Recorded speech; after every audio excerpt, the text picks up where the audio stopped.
എല്ലാവരും ഒരു സാഹസമാണ്. ഓഗസ്റ്റ് 8-ാം തീയതി റിലീസാകാൻ പോകുന്നത്. റംസാൻ നേരത്തെ ഒരു കഥ പറഞ്ഞു. ഡിഫോ ഡാൻസ് കഴിഞ്ഞ് ഡിഫോസ് കഴിഞ്ഞ് സാഹസത്തിലെത്തിയ കഥ. അതേപോലെ തന്നെ ഇരിക്കുന്ന ഓരോ ആർട്ടിസ്റ്റുകൾക്ക് ഓരോരോ കഥകൾ പറയാനുണ്ട്. സൂര്യ മ്യൂസിക്കിൽ നിന്ന്, സരിഗമയിൽ നിന്ന് സാഹസത്തിൽ വന്നൊരു കഥ എനിക്ക് പറയാനുണ്ട്.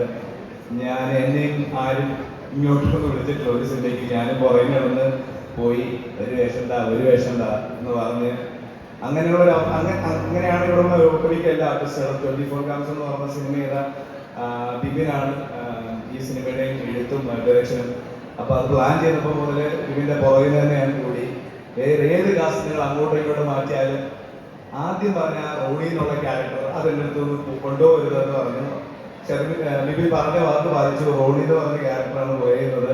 റോണി നിങ്ങൾ ഓഗസ്റ്റ് 8-ാം തീയതി സാഹസം എന്ന് പറഞ്ഞ സിനിമയിൽ കാണുന്നത്. നേരത്തെ ശബരീഷ് പറഞ്ഞ പോലെ ഒരു റൊമാൻറ്റിക് എന്റർടൈൻമെന്റ് ഡ്രാമ എന്ന് ഞങ്ങൾ പറയുന്നതേ ഉള്ളൂ. ഇതിൽ റംസാൻ അല്ലാതെ ഇവിടെ ഇരിക്കുന്ന ഒരുത്തനും പോലും റൊമാൻസ് ഇല്ല. അവൻ ഒറ്റയ്ക്ക് ആ റൊമാൻസ് മുഴുവൻ എടുത്തു. ഞങ്ങൾക്ക് ഇടി, ചവിട്ട്, ആട്ടും തുപ്പ് ഇതൊക്കെയാണ് ഞങ്ങൾക്കുള്ളത്.